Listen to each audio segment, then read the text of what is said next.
Hi folks, it's Aquifel again, and as I promised, I'm gonna talk about the Wrestling Dontaku pay-per-view or event by New Japan Pro Wrestling.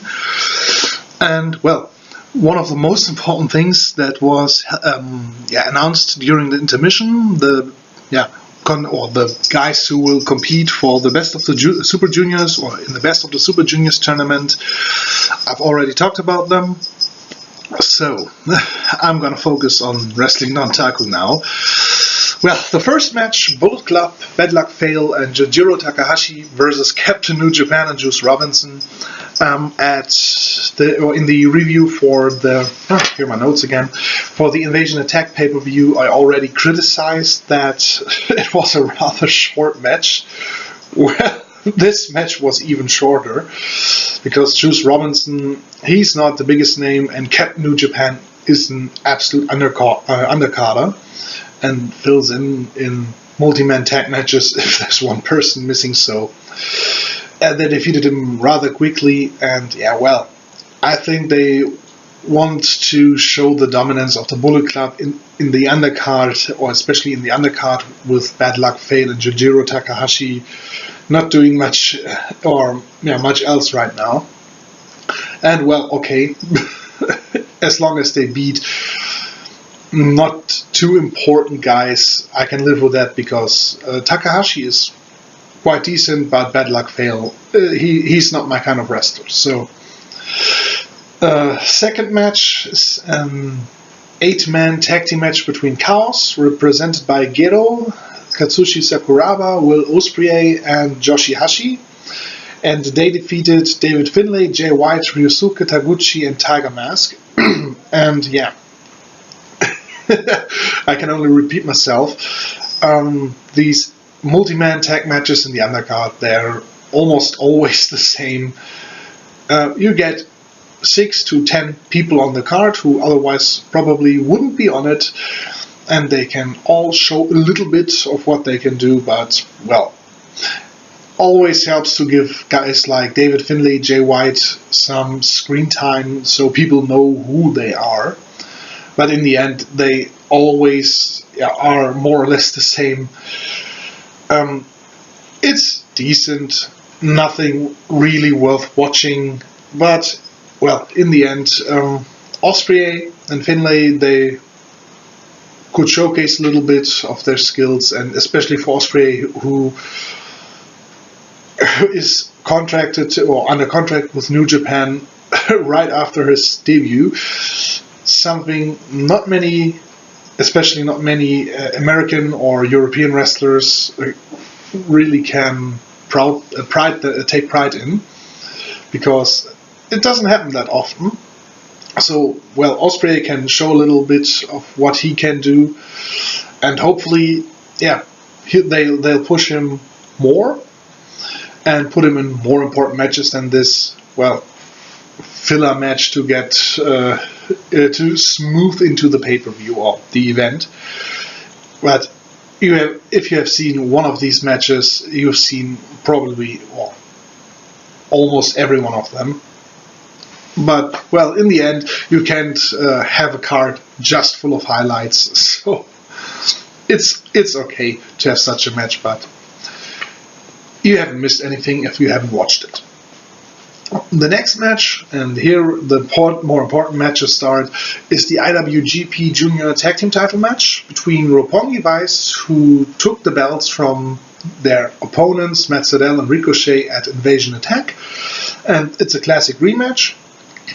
And I forgot to say, the match at Invasion Attack, I liked that one a little bit better.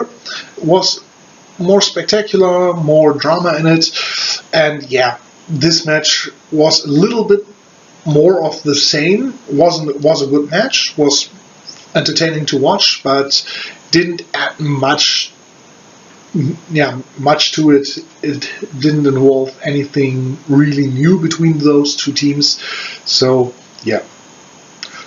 Good, entertaining match, but not as good as the Invasion Attack match. And the thing that bothers me, it's hard to say, or it's harsh to say, that it bothers me. It's not quite correct.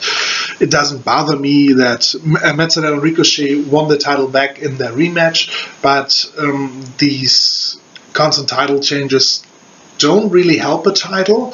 And, well, why put the belts on Roppongi Vice in the first place if they have to drop them back to Matsuda and Ricochet the next big event? I don't know. And, well, didn't hurt the match, but I don't get why they put the belts on Roppongi Vice in the first place, so okay. Still, good match. The next match, the Never Openweight 6-man tag team title match. I really hate these Never Openweight 6-man tag title matches because it's just a Moloch of a name. It's what? Anyway, Hiroshi Tanahashi, Michael Elgin, and Yoshitatsu have to defend the title they won at Invasion Attack against, yeah, you guessed it, the Bullet Club, whom they took the title from. And Kenny Omega, Matt Jackson, and Nick Jackson, yeah, well, they regained the title in this match. And again, as I said, these title changes every big event, they don't really help a title, but, well, with the Never Openweight 6-man tag title, it isn't that prestigious right now, so, well, that's not how you gain prestige for a title, but anyway. The match itself, again, not as good as the match at Invasion Attack, and still, yeah, well, in the end, in the beginning, the Bullet Club dominates Yoshitatsu, then you have the hot tag, and Michael Elgin shows off his power once more, and it's always entertaining to see Michael Elgin showing off his power against much smaller guys. It's entertaining. It's really entertaining, but, well, we have a ref bump with the spray missing. The opponent was supposed to hit. And the Bullet Club, of course, they use unfair tactics. They are cocky as fuck. And in the end, they even have give the ref a low blow. And, well, that's ballsy. Oh, I know that was a real bad pun, but yeah. Of course, they added something new to this match, a ladder and a table, which they could only do because the ref was down after, well, I mentioned it. And yeah, Matt Jackson takes a powerbomb into the ladder, Michael Elgin takes a powerbomb from the apron through the table, and this hardcore stuff, well, it added a new element to the match. Didn't have to be that way, but in the end, well, entertaining match, not as good as the one at Invasion Attack, but, well, pretty entertaining, pretty nice match. And the most important thing might be that after the match, Hiroshi Tanahashi wanted to get a rematch against Kenny Omega for the Intercontinental title at Dominion. And Kenny Omega agreed under one condition: this match is supposed to be a ladder match. That's why the introduction of the ladder here somehow made sense. And yeah, well, I'm going to go deeper into that with the Dominion preview, but as far as I know, New Japan's first singles ladder match with Tanahashi and Kenny Omega, that's gonna be interesting. I'm really looking forward to that, and I think they both can pull it off. So after this one, we had the IWGP Tag Team Title match, and oh wow, surprise, surprise, another rematch from Invasion Attack. The Guerrillas of Destiny, Tama Tonga and Tangaloa. I still have to laugh at the name Tangaloa every time I hear it. Against Great Bashir, Togi Makabe, and Tomoaki Honma. And well, the match at Invasion Attack was okay. But as I said, it lacked a little bit drama and chemistry between those two teams. And this time it was a little bit better. Still not a good or great match, but again pretty decent. And a little bit better because somehow the chemistry was better this time. And of course it wasn't too short, but it was shorter than the Invasion Attack match. And the Invasion Attack match with almost 17 minutes was too long for what the Guerrillas of Destiny and the Great Bashir could do together.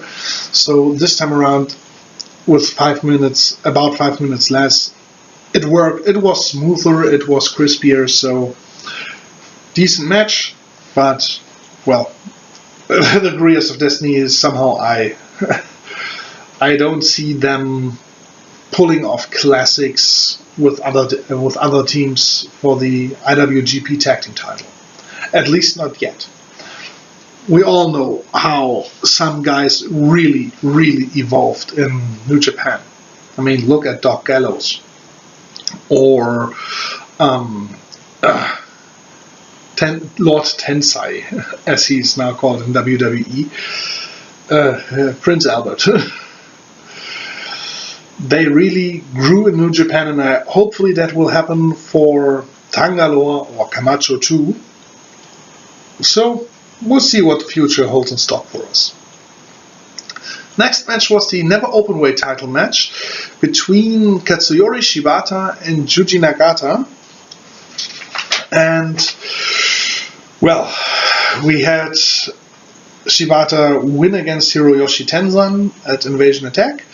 Here he defends his title against another seasoned veteran.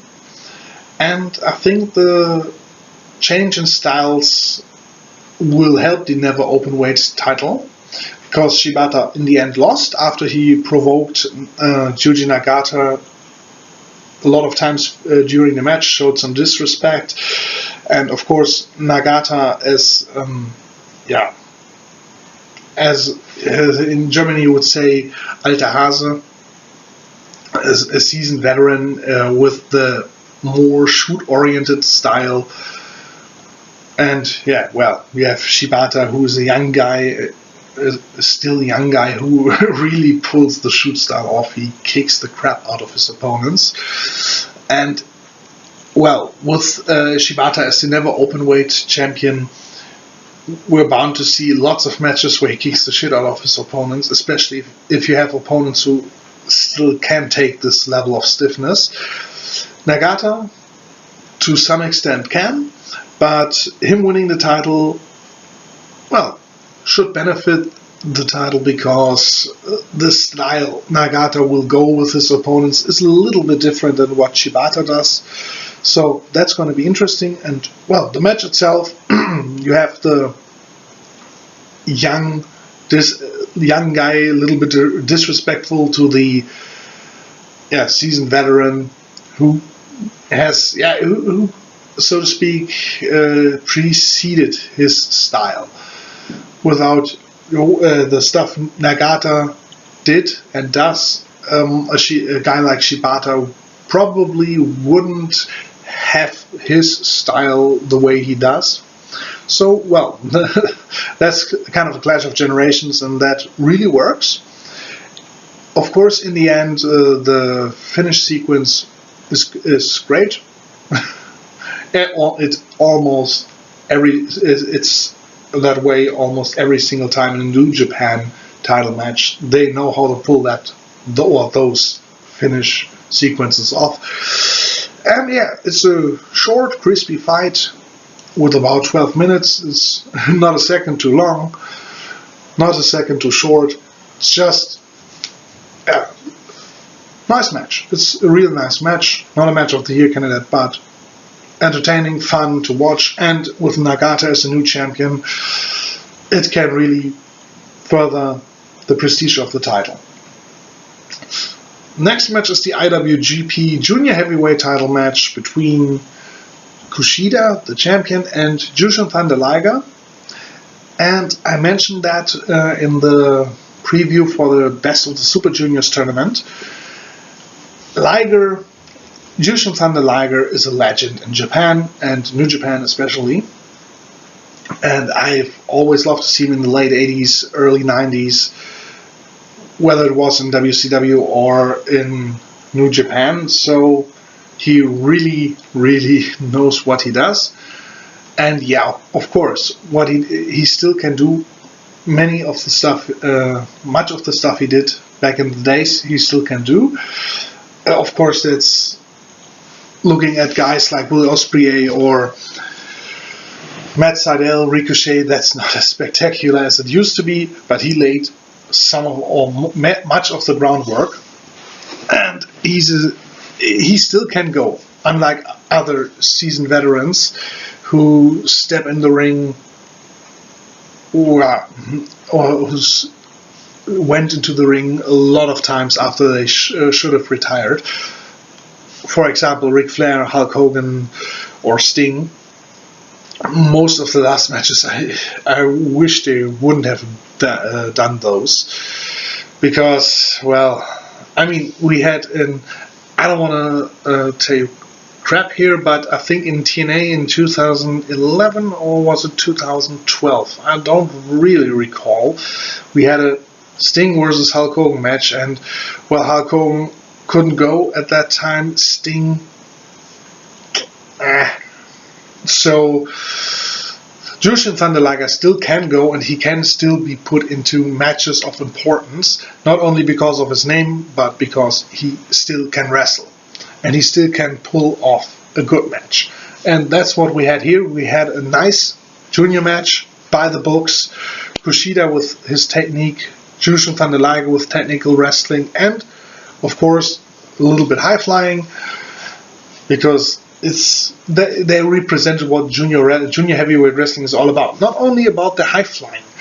Junior heavyweight wrestling is not the Jeff Hardy kind of style, where you jump off jump off the Raw Titantron and think, wow, that's wrestling. No, that's not. That's spot wrestling or stunts. Liger and Kushida, they really have the essence of the cruiserweight or junior heavyweight stuff. And as I said, it's a junior heavyweight match by the books.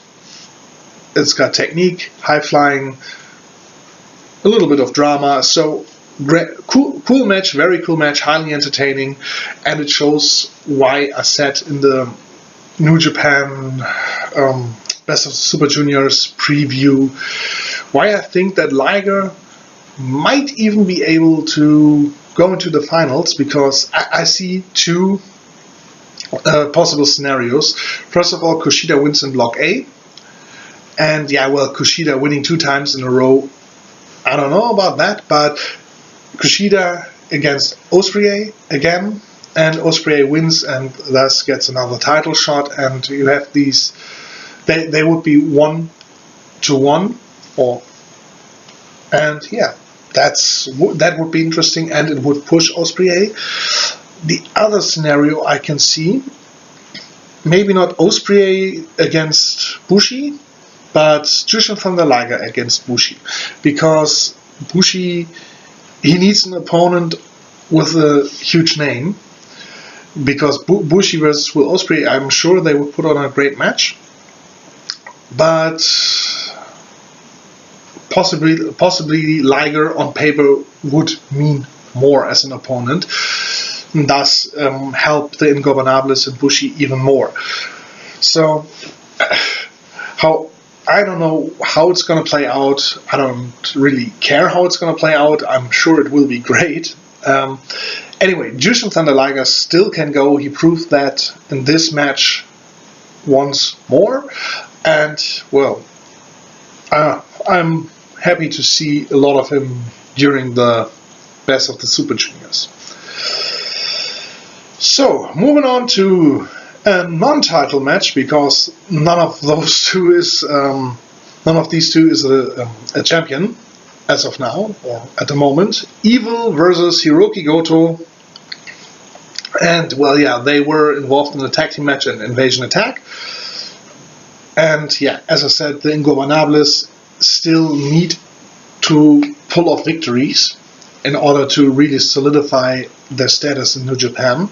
Because Tetsuya Naito as the IWGP Heavyweight Champion, that's nice, but he, so to speak, is the leader, the most important figure of the stable. If the other guys just live off his success, the stable is doomed. It's doomed to be, forgotten or, dropped to the mid-card or undercard as soon as Naito loses his title. So they need to, push Evil and Bushi and Sanada too, because otherwise they are just lackeys and not serious competitors in their own right. And that's why Evil winning against Hiroki Goto, that's okay for me. Goto put on a good showing, and Evil could solidify status as a guy you have to take seriously. The match itself was pretty decent. It was okay, nothing great, but well, it served its purpose. So now on to the co-main event, Kazuchika Okada versus Sanada. And we all know the story behind that one.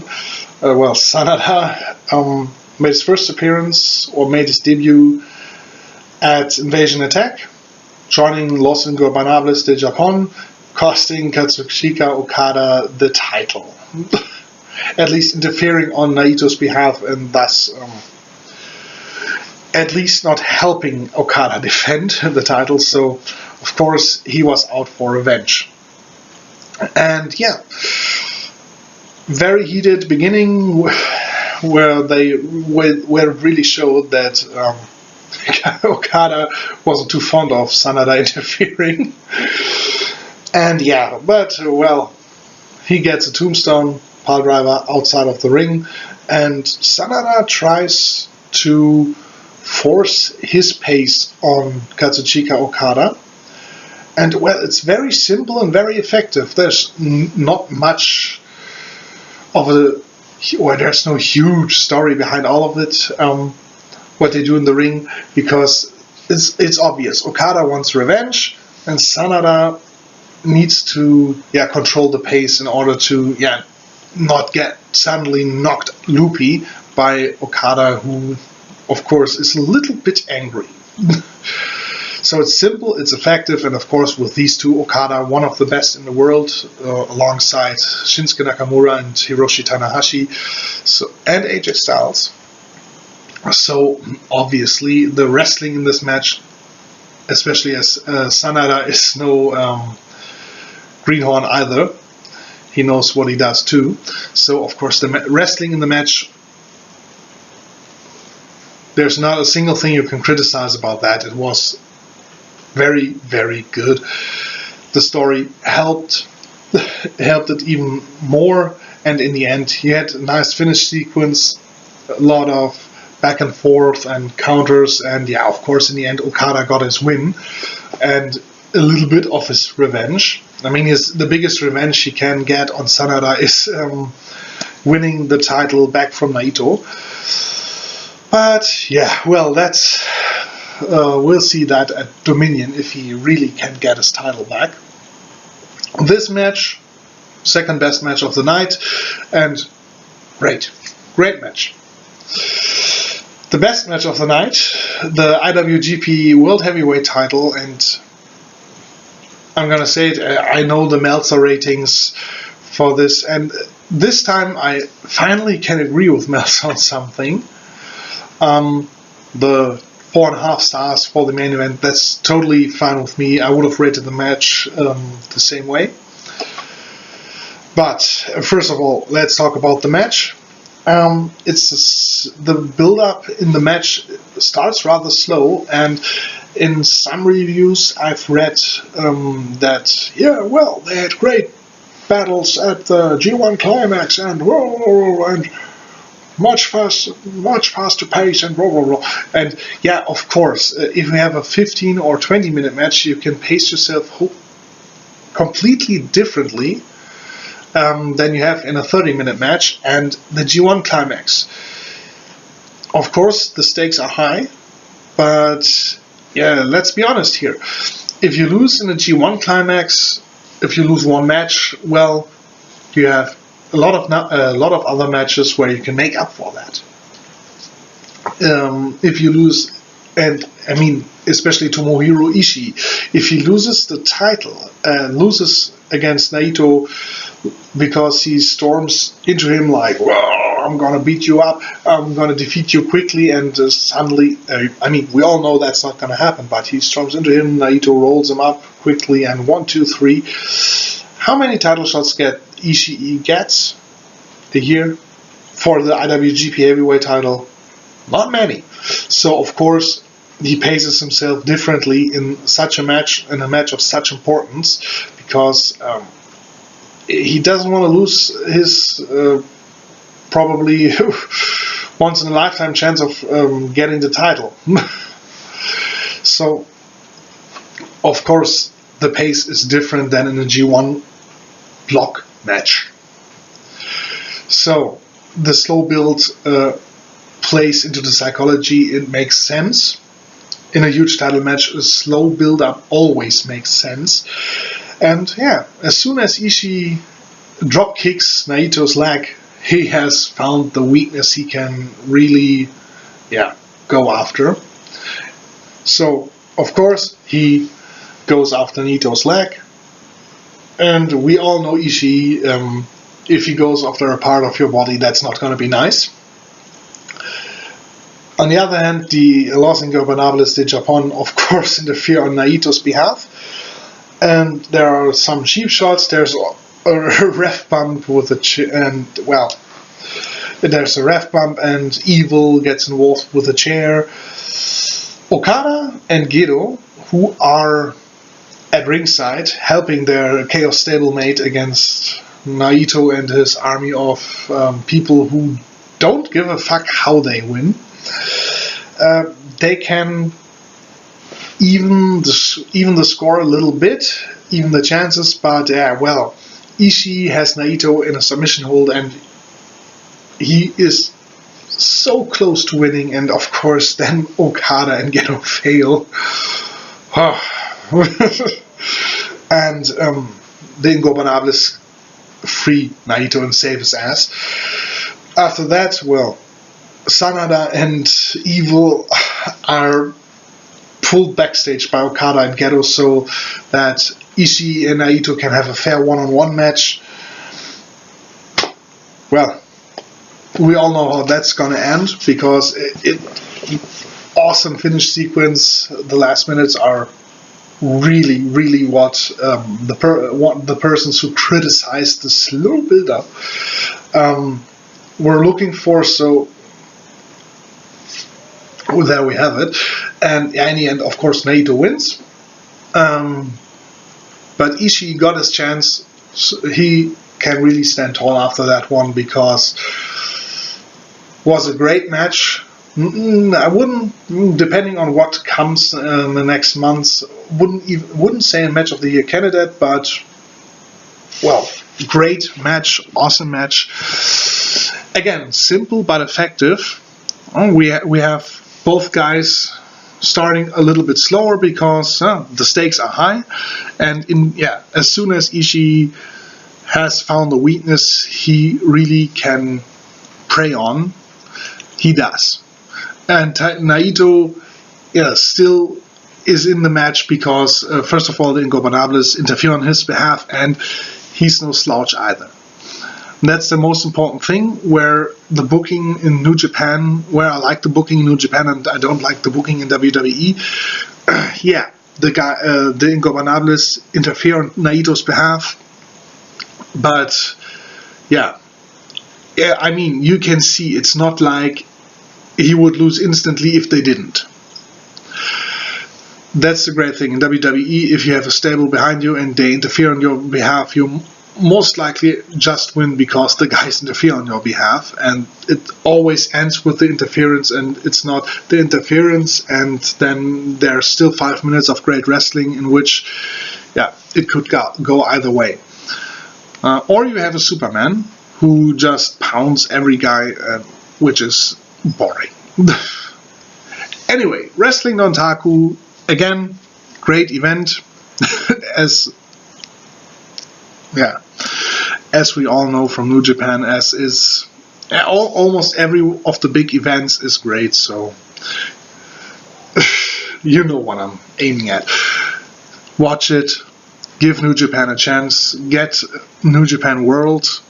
Just for 1 month, it's worth busting through all the Japanese stuff on the side.